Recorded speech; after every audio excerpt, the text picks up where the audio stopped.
Uhuru Kenyatta's government. So I'm very proud as a Kenyan, very happy to be here.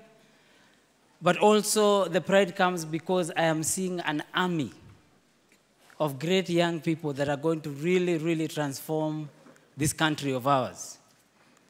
And this is a great country. We have many, many, many great things about us and many opportunities.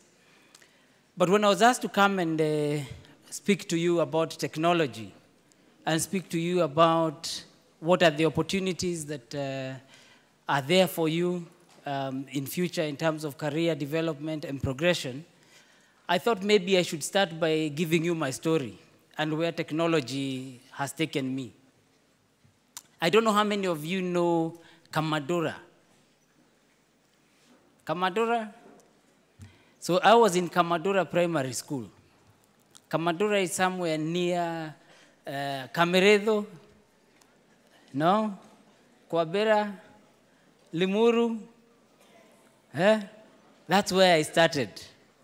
I was actually in Kameredo Nursery School even before that. And I can tell you at that time when we were starting, prospects of imagining that I would ever be in government were very remote. Even to imagine I would work for a company like Google was even remoter. So I can tell you, as you sit here and you look at your career and you think about where you want to go, it is never something you can easily plan and just know where you will go. So first, I believe it's through God that I've been able to get to this position. Very few of my age mates who we started with in those schools were able to eventually get to where I am. So I'm grateful to the Almighty for having given me the opportunity, but more importantly, that I'm able to now come and share my story with you so that you're able to also look for ways of transforming this country of ours, and also your lives and the lives of the communities where you're coming from. So how many of you know Apple computers? Apple, iPhone, iTunes. So you're getting to know what their products are. And you all know that they are now worth $1 trillion. Do you know? Okay, so the shilling to the dollar is about 100. So it means 100 trillion Kenya shillings that company alone is worth. That's what technology can do. If you have access to Google, just Google Africa's GDP. I will not say it, because this company is even competing with the whole continent. But that's what technology can be able to do in terms of transformation. But that is out there. There are many things that we can do here in Kenya that will also create that kind of transformation that is going to help each of us be able to have a better future and have the ability to transform our communities. The first thing I want to talk about that is important is that for me to get where I got to, education was number one. My father told me that the only thing he will assure me that he will give me is education. That car that he had, that property that he had, that was his and his wife, my mother. It wasn't mine. So I needed to work for myself to be able to do the many things I wanted to do in life. But he said the one thing you must have is education. And that education then allows you to be able to change and to move into many different aspects. So from Kamadura Primary School, I went to Nairobi Primary, I went to Lenana School, and then I was fortunate enough to go to London, City University in London, and there I did economics and computer science. So I combined both business and technology.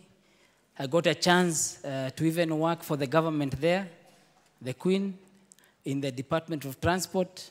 I spent a year there, and after that I worked for a biopharmaceutical company to be able to see about research in AIDS, cancer, and many of these other diseases. And my job there was an MIS manager. The key thing was, because of the education, I was able to now get into jobs. And eventually I came back to Kenya, and I was one of the first webmasters. I don't know how many of you are involved in web design at all, database development. How many of you are in technology? Even as a hobby, you know you can start all these things on your own. How many of you have phones? Just checking. Not many. I think we need to change the policy. What do you think? Huh? We need to change policy so you have technology early. You know, we've started, the president has provided laptops for standard 1 kids. It's our intention to make sure that all kids are going to have technology available to them, even in the TVETs and many of the other places. But the important thing is that technology allows you to do very many interesting things and transforms the ability of the things that you can do. So we started with web design, and web design, where I became a webmaster at a company called Interconnect. We started with websites for instance, the Sarova Hotels, the Kenya Golf Union, and so on. And at some point, as you read in the internet, as you begin to understand, it became clear we can set up also an ISP of our own to ensure that the citizens are able to get internet service and access to all the services. So we set up a company with some colleagues called Wananchi Online. Today that company is popularly known as Zuku. Although Zuku is the brand, the company is Wananchi Group. That required finding ways of providing connectivity to everybody. We started up with things called dial-up. Many of you actually have no landlines, and therefore you don't remember how challenging it was to get connectivity. But our country has improved. I don't know how many of you know Jack Ma. Jack Ma from Alibaba. He's the founder of Alibaba, one of the biggest e-commerce companies in the world now. When he came to Kenya, one of the things he said is that we have the best internet he's actually used. Many from the US feel the same. So we've put a lot of infrastructure to make sure these services are there and are working. But you need to begin to take an interest in how you will use technology to be able to transform your lives, to be able to begin to innovate, to come up with new things that will be able to allow you to do better. We were just talking earlier with Dr. Mwangi that one of the challenges the world is facing today is that we're seeing a lot of growth in the economies. But that growth is not always translating to jobs. People are not being able to find jobs as much as they would have in the past when you had the kind of economic growth that we're seeing. So we need to find ways of transforming so that you're not necessarily looking for employment. You need to employ yourself. And if you're going to employ yourself, then you need to have a lot of information to understand all the things that need to be done. So one of the key challenges is that how do you begin to innovate? How do you build a business and an opportunity that allows you to actually begin to transform? It starts with what you have at your community. You find ways of transforming small things. So to give you an example of how the jobs are changing, the taxi drivers before would all stay at one place in town, and they would wait for customers to come to them. Today, that has changed. Today, you get onto your mobile phone, and you can, what they call now, Uber a taxi. So people are able to now get even their private cars to come and actually provide you with these taxi services. But they're not employed long term. So they're employed for only that trip. In the past, you went with a taxi somewhere, it waited for you, it brought you back. But now, because of technology, you don't have to. Once it's taken you, it doesn't have to wait. So it means that's half the job. So jobs are shrinking, but they're becoming many small jobs that people are now getting involved in.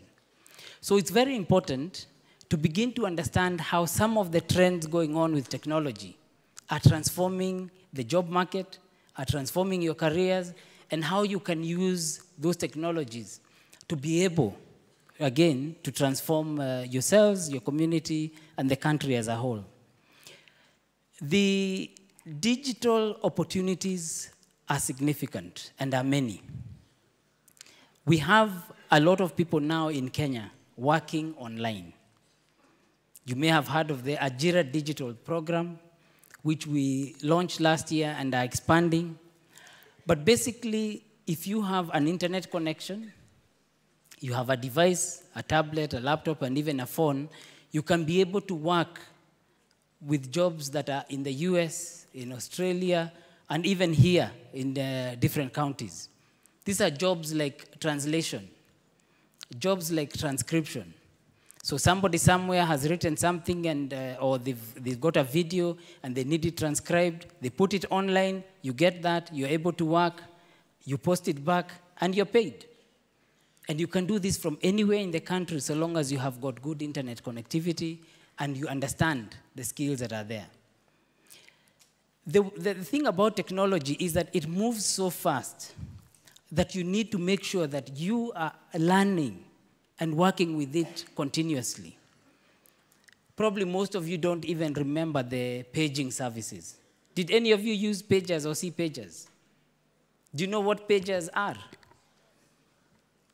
Yes or no? They were companies. I mean, we used to be very proud when you're carrying a pager. But when SMS and mobile phones came in, that business just disappeared. Nobody went to class or to go and learn about how technology is coming and changing things. And they're changing things extremely fast. So the responsibility is on you to really learn maybe the basics of how technology works, but then you start innovating and finding ways of being able to make that technology work for you. When you look at many of the digital jobs that exist, you don't have to be a computer scientist. You just need your special area or a special subject matter that you know. For instance, you will find maybe you're a doctor. And because you're a doctor, somebody somewhere wants interpretation of maybe some symptoms, and you can be able to provide these services over the internet. And that actually works. So you don't have to all change and become computer scientists. Actually, with what you know, with your skills, you just need to understand how to use the technology to be able to transform your lives.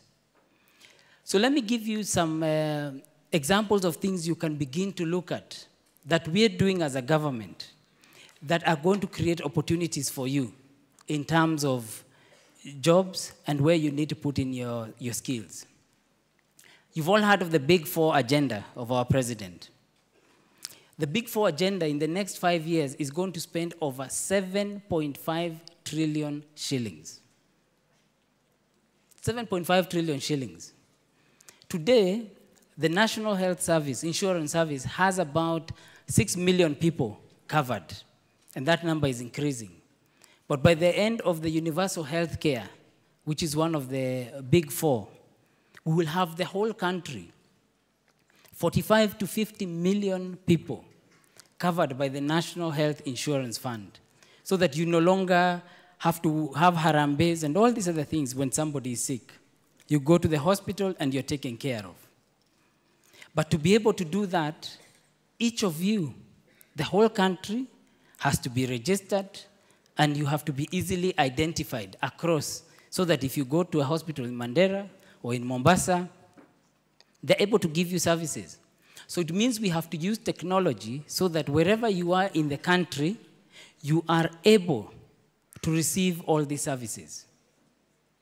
So when you're registered, you use your biometrics, maybe just your fingerprints or even facial recognition, and they will begin to give you the services. So you can imagine where the health service is today. We need to increase the number of doctors, the number of nurses, but even the technology technicians that are going to make these systems work. Also the people that are going to be analyzing and working on this information. Because then you want to know where do you want to send the drugs, how is the logistics of being able to make sure all these things are working. So there are very many opportunities in those areas. And you need to find ways of how you can innovate to make it easier and better for us in government to be able to provide you those services. If you're in agriculture, we're looking at registering all the farmers so that we know where they are, we know what crops or livestock they have, so that those manufacturers and people who produce products out of the raw materials coming from the farms, they are able to predict and work on where things are going to be as the harvests come in, and provide the information. And they are able to grow and build their businesses from that perspective. We are looking at manufacturing phones, TVs, tablets, all these things in the country. Right now, we import every 2 years over 50 million devices into the country, if you look at just the mobile phones. And that number will keep on increasing. But when you look at that, it's a huge amount that is coming into Kenya. Why can't we start manufacturing here? But we want you to be the people that will be doing this manufacturing, so that by the time, I think by the end of 2030, we should be about 62 million Kenyans. Dr. Mwangi is the chair of Vision 2030, so that he can give you even more precise numbers of how many people we are going to be. So you use this information to plan and work with it, so that you're able to make sure that as a country we are developing as you develop individually. So we have many opportunities. And the trends that we are seeing globally are such that without technology, we cannot achieve many of the things that we want to achieve. So one of the big things that is being discussed right now is artificial intelligence, blockchain, and a few of these new technologies. Any of you know about AI and blockchain? I see one hand, two. So not very many. I think you need to be looking at these things. Because if you don't, you know how we talk about there's a digital divide, there's poverty divide. Now we're going to be talking about an intelligence divide. Why is that? If you look at most of the technology companies, whether it is Facebook, Google, Microsoft, and so on, they've already introduced all this artificial intelligence stuff in their products. Now you can speak to your phone, but you need to speak with an American accent sometimes for that phone to understand you. So over time, you might find that technology is going to exclude those of us that have different accents. And you can't start changing your life.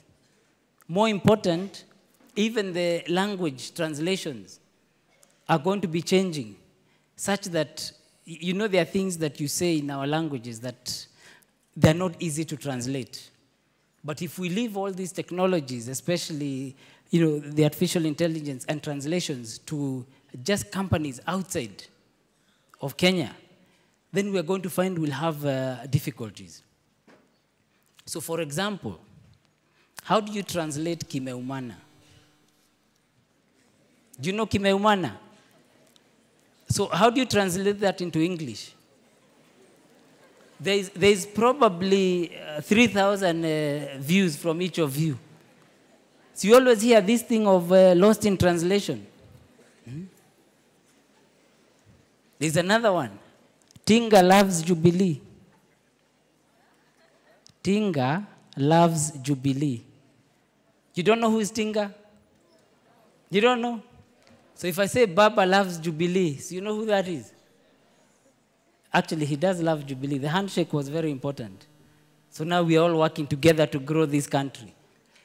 But you imagine now with machine learning, how they will begin to try and translate. This is somebody maybe in Europe or in America, to translate Baba and Jubilee and all. They may never get these things for us, which means our cultures will change and we'll be lost in all these international translations. So you're the people that actually will get all these technologies to work for us so that we don't lose out. And we have examples that we are capable of being able to do things at world-class level. The mobile money platforms in Kenya today are doing more than 15 billion shillings per day. You know the transfers on mobile money? 15 billion shillings a day. And we're still using not necessarily the latest technologies, but it is working. So we've been able to demonstrate that we can be able to come up with innovations that are going to transform our economies and our lives. And that is already happening as we speak. So as our future leaders, you need to be aware that these technologies and these things being done are to be done by you, not by many people or other people out there. I know you all use social media, whether it's Facebook, WhatsApp, Twitter, all this.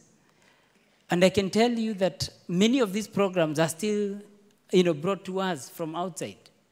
Who's going to come up with our local versions to be able to compete and to be able to ensure that our culture, our ability to communicate is actually preserved? One of the key things that preserves our culture is language. And in many ways, we've actually lost a lot of our language, and therefore we're beginning to also lose our culture. We're becoming more maybe westernized and even Asian in many ways. So we need to make sure that as we preserve the directions that we want to go, we are taking advantage of the technologies and opportunities that they present. We have today in Westlands a company called Cloud Factory. They've now hired over 500 young people. These young people are doing some amazing things for companies in the US and in Europe. For example, autonomous vehicles. These are those cars that have no drivers. As they drive, there's all the things that they see. So we have people in Westlands who are describing for those autonomous vehicles what they are seeing. Those same people are also working and looking at the NFL and other sports and being able to describe that for the coaches and all the people. This is all from Nairobi, but they're doing for companies and institutions overseas. They've been able to demonstrate that there is great skills. We now have over 320,000 young people who are working online with an average of between 10 and 30,000 shillings a month that they're earning. But they're doing this from their homes, from cyber cafes, and they're making money. Unfortunately, some of them, people think that they're doing maybe illicit things because they're usually working in their bedrooms, and later on they come out, they have money to pay for this and to pay for that, and people are not always sure what that is. Always check if there's a connection. If there's a connection, then they are working.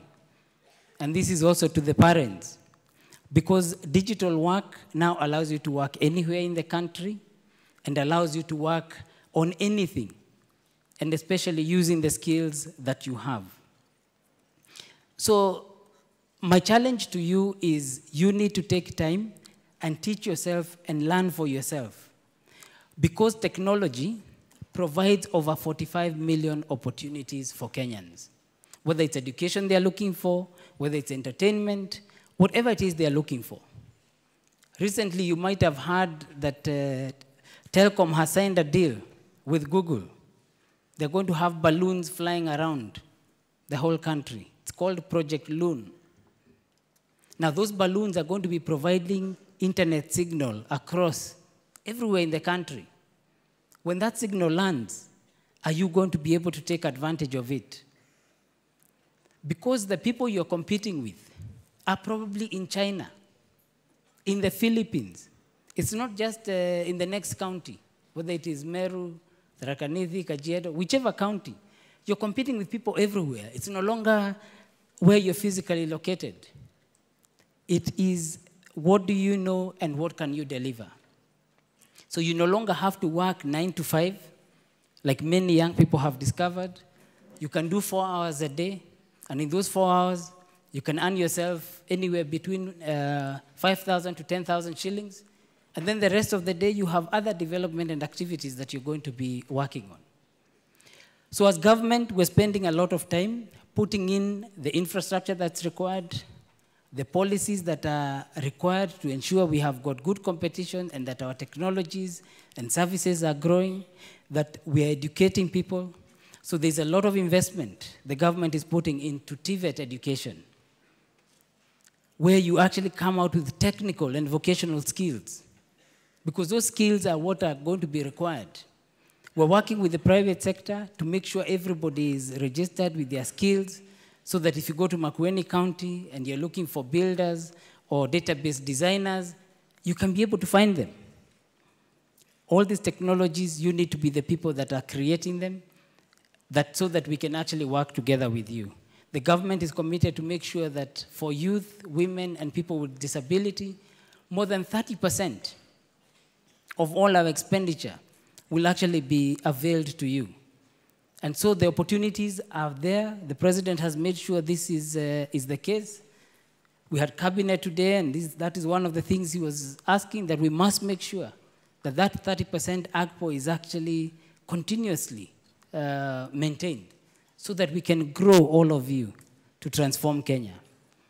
So the opportunities are many, and we have many examples from companies outside of the many things that they're able to do. You know, you're able to get loans in Kenya in under 3 seconds. I'm sure Dr. Mwangi can tell you that. Because with the mobile money service he has, you're able to get loans very quickly because they have all your information. And so when you request, you receive the money very quickly. So you'll find financing and many of those other things are not going to be your biggest challenge. The biggest challenge is going to be the ideas that you have. We were having a meeting with the Kenya Intellectual Property Organization, KIPI, and they have already listed over 126 patents that can be used to create opportunities for the big four in the country.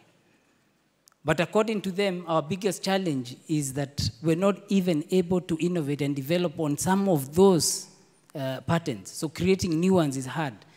But I believe the challenge is on you to be able to come up with new innovations, because those innovations will actually change and transform each of you. So if Apple is able to create that amount of wealth, the same can be done by any one of you. And I'm a good example, coming from a very, very humble background, and eventually being able to work in government, in policy, and working with great people to be able to see how to transform our country. Last month, I was in Morocco, and we had a global blockchain discussion about many of the opportunities that are there in the world on where we can use these new technologies.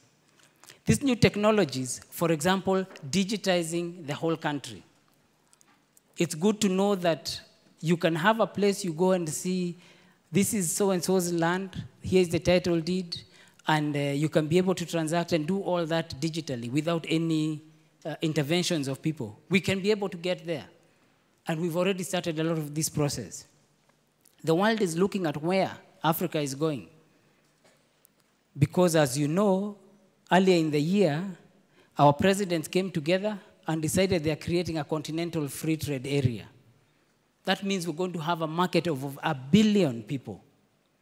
Whereas we've been talking about a market right now of 45 million Kenyans, now when you innovate and develop, you'll actually have a market of over 1 billion people in Africa that you can service. That is huge business. Even if you got 10 cents from 1 billion people every day, I think that's something that can transform many of the communities and lives that we actually have. So my challenge to you is to say technology poses very many opportunities for you. That is where I'll end my speech, but I want to respond to many of the questions I know you may have on what we can do with technology, including the legislation and many of the things that we need to do, whether it is on the media side, on the telecoms or ICT side, issues of cybersecurity, issues of social media, and so on. I'll be able to answer those. So, asanteni sana for that opportunity.